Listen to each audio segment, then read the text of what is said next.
When I returned home for the first time in few months, the house of memories where I grew up was being put up for sale. Since you were the one who said I could do whatever I wanted to do, I did it whatever I wanted to do.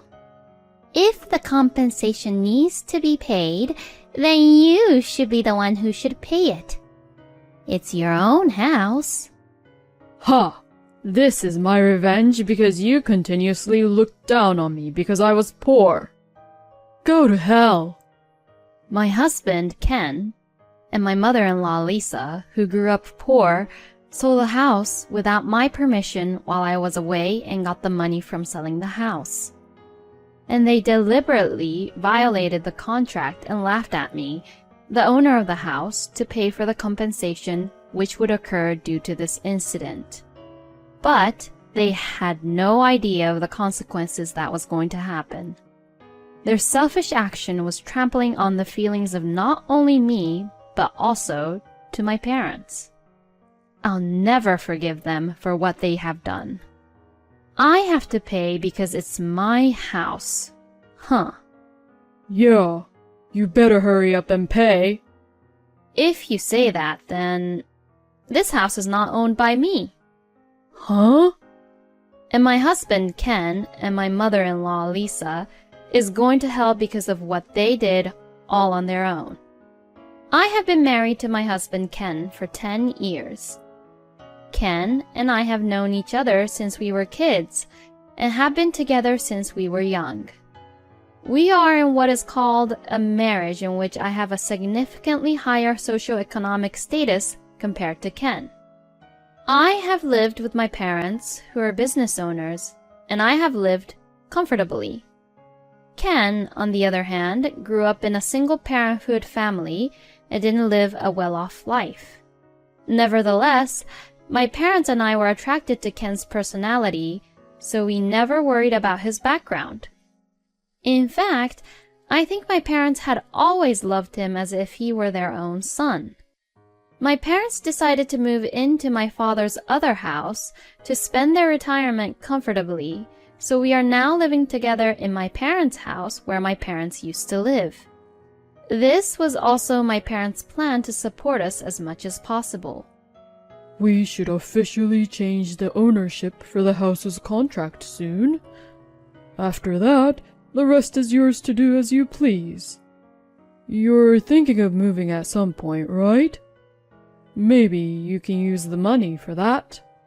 A few months ago, my father told me that he was going to give me the parents' house.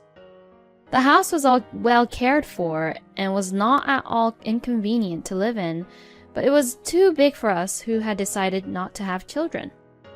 I thanked my parents, and even though it was before the ownership change, I slowly proceeded to deal with the real estate company. Hey, Ken! I told you to fill out this form. If I don't submit it today, we won't make it in time. How can we sell the house without this? Oh, just write it down then. You're only overreacting. If you submit it today, you'll make it in time. You don't have to tell me every single time, you know. Just do it on your own. Where did his kind and sincere personality go to? Since our marriage, Ken has become increasingly lazy and had left everything for me to do it. He routinely asks me to write very important documents on his behalf. If I refused, I would end up causing trouble to the family and thinking that if I do it, then everything would go peacefully, so I would just end up doing it myself. I wonder if he'd continue to treat me like a servant like this. We decided to sell the house we were currently living in together.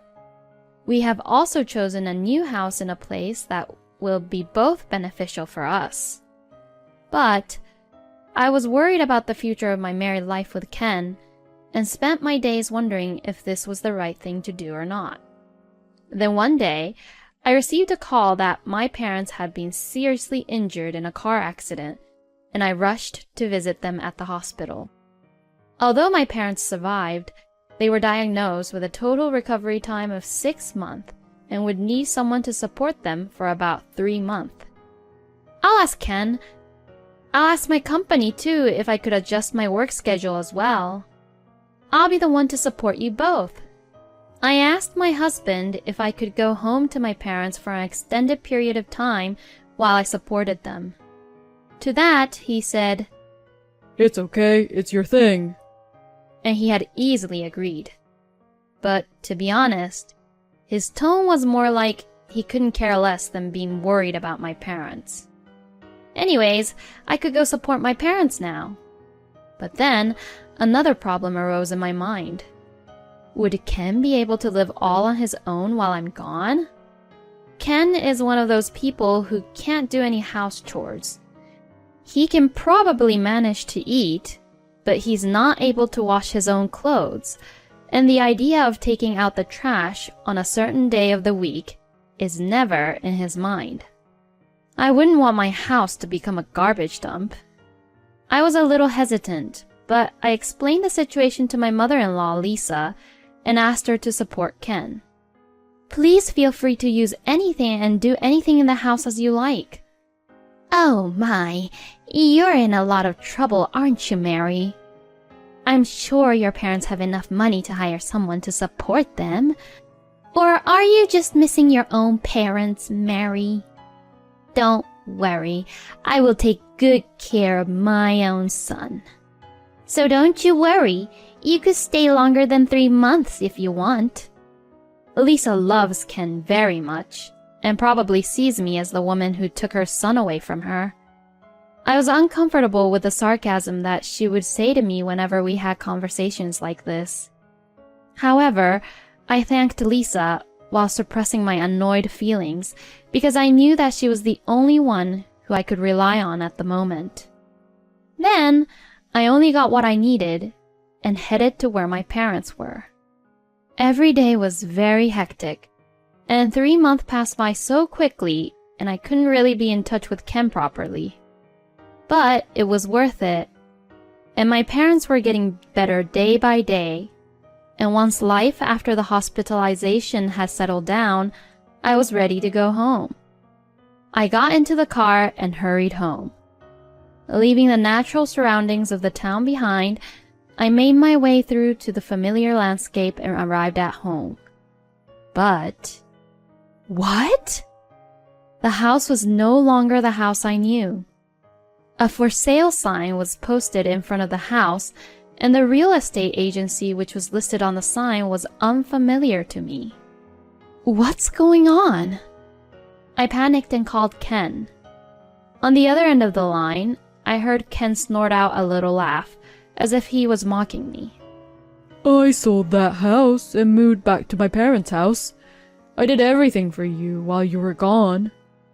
I didn't understand a word my husband said, so I went straight to my in-laws' house to have him explain the situation to me.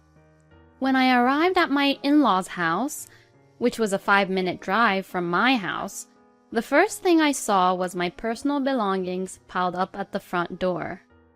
I was startled and confused and... Excuse me, I'm gonna pass by.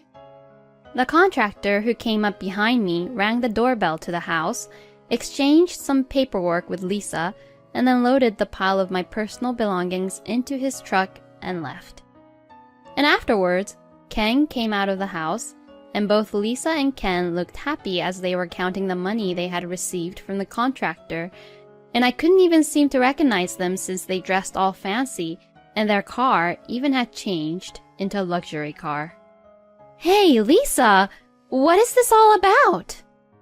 I stormed up to Lisa in a semi-panic state. What are you even saying? I got rid of your stuff at that house for you. You bought all those useless stuff.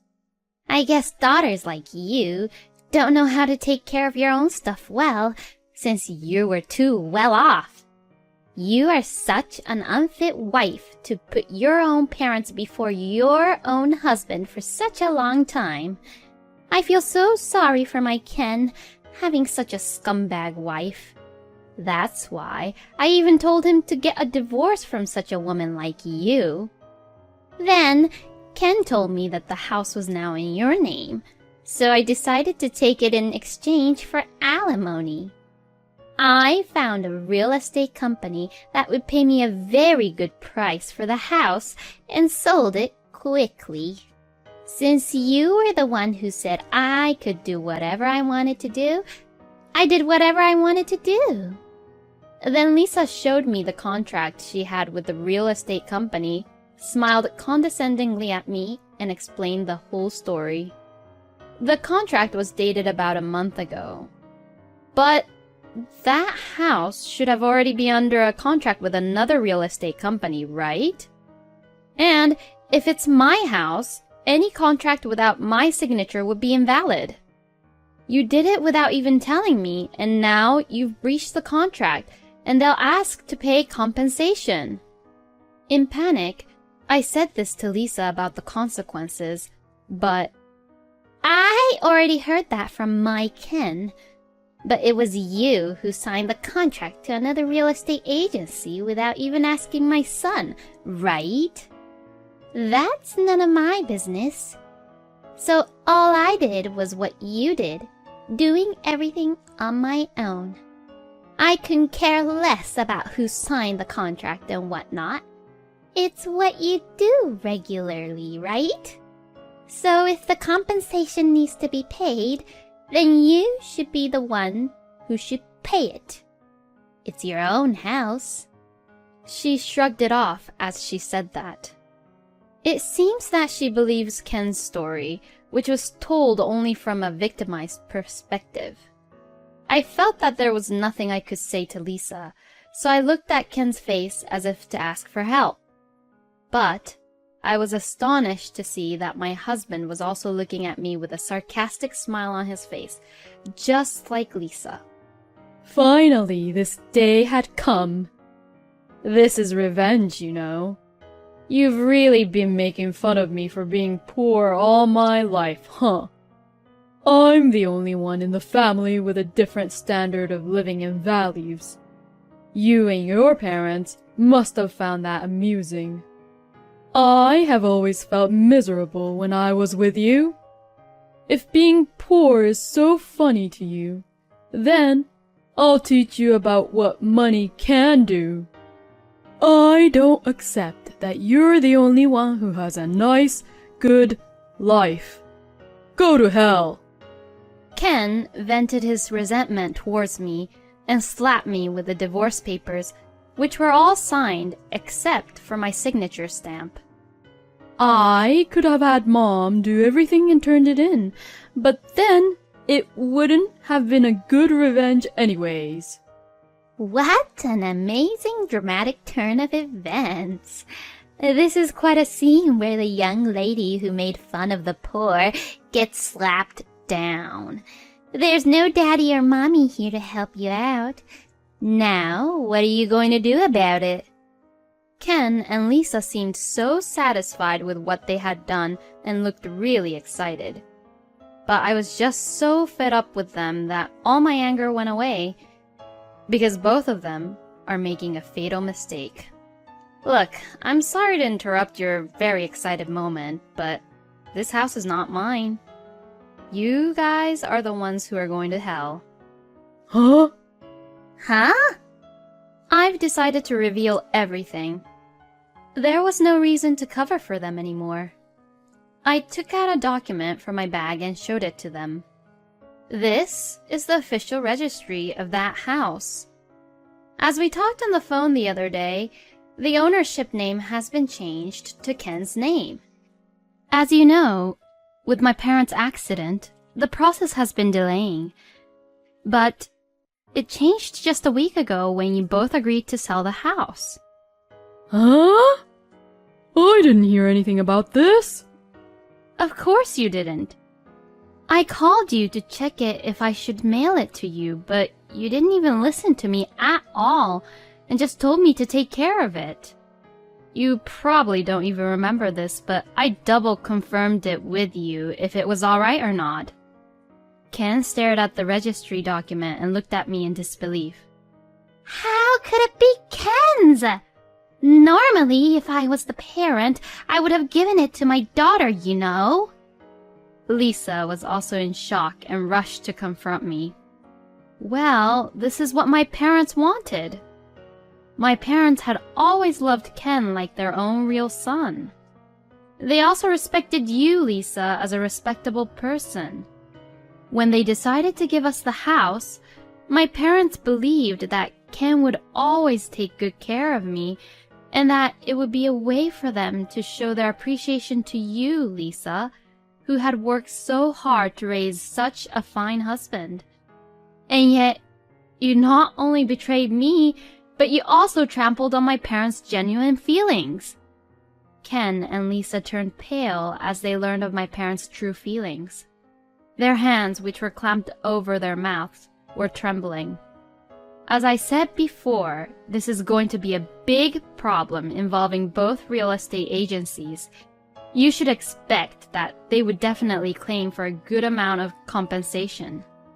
I will contact the real estate agency with whom I first signed the contract. So could you both just contact the real estate agency with whom you signed the contract on your own? I mean, I still can't believe that the real estate agency actually accepted your sloppy explanations and signed the contract. If you have an opinion, don't be a scum and do things like this, but say it to me earlier. It's not that you're poor because of money. You're poor because of your hearts. My tone became stronger and stronger, and finally I loudly accused both of them. And finally, I pulled out my cell phone to call the real estate agency, but... Wait a minute. This is not what I wanted. I was just sad because you left me. Anyway, let's work it out together as a married couple. Oh, I know! I could just buy the house that's on the market now and then call the old real estate agency about it and we could just pretend that this never happened. You're rich, so can't you do that? Please. This whole thing started because of my mother. Ken, who had been with Lisa this whole time, changed sides and rubbed up against me in a panicking manner. He was probably trying his best to get me in a better mood, but he didn't seem to realize how selfish he sounded. Hey, Ken! Are you betraying me now? I made all the arrangements for you! I can't believe that you'd abandon your own mother and putting your wife first. What a heartless son! Oh? From what you said previously, it's scum to put parents first, right, Lisa? Then you're lucky that Ken is not a scum, aren't you? You should be saying that he's a fine son. Lisa seemed indignant at her own son's betrayal, but her own comment that she made previously bit her back, and she was unable to say anything anymore. That's right. You're the most important person to me right now, Mary. I'm going to change my attitude once again and do my very best. So... Don't get me wrong. No one said anything about forgiving you. Seeing that I had gotten Lisa to quiet down, Ken happily took my hand, but I briskly brushed his hand away and glared at him coldly. I was already fed up with your laziness to begin with. Besides, when things like this go wrong, you tend to blame other people, huh? And you leave people to take care of your own problems, huh? How can I even trust you to change your attitude? Let me say it clearly. I'm not your secretary or your servant. If you are an adult, you should at least take responsibility for your own actions. You will pay for this for the rest of your life. You and Lisa, both of you. With that, I snatched the divorce papers from Ken's hand, stamped my signature on the spot, and left the two of them, who were both in a shock. After that, despite some troubles, the divorce from my ex-husband was successfully finalized. Ken and Lisa sued my family, claiming that they had just been cheated by my parents and that our family was responsible for compensation, but of course, they lost. As expected, they are now being held liable for compensation by both the real estate agencies, and I am told that they would have to pay a significant amount of money because of their malicious actions. On top of that, they seem to blame each other for each other's fault. And from this, it looks like that they will be at rock bottom for a long time. As for me, the company had arranged for me to continue working remotely so that I could support my parents. So, I'm going back to my parents' place and continuing to support them while I work. Honey, your bath is ready. Thank you. I'll wash the dishes, so you get in the bath first today. You must be tired after your rehab session. Well, then you should get in, Mary. I'll get in later.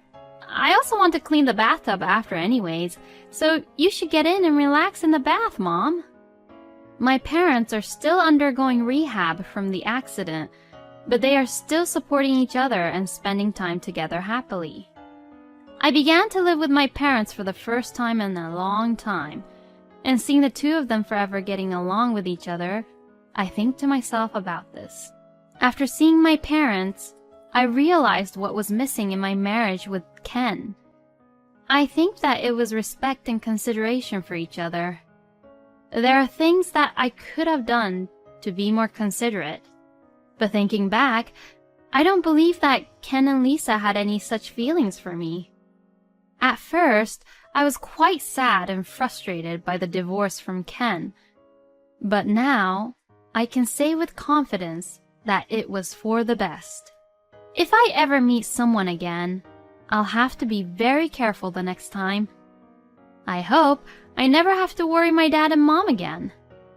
I decided that I would definitely take the lessons I felt from the incident with Ken and Lisa and apply these experiences to the rest of my life. And I would also remember and never forget to thank my parents as I started my new life at a new place.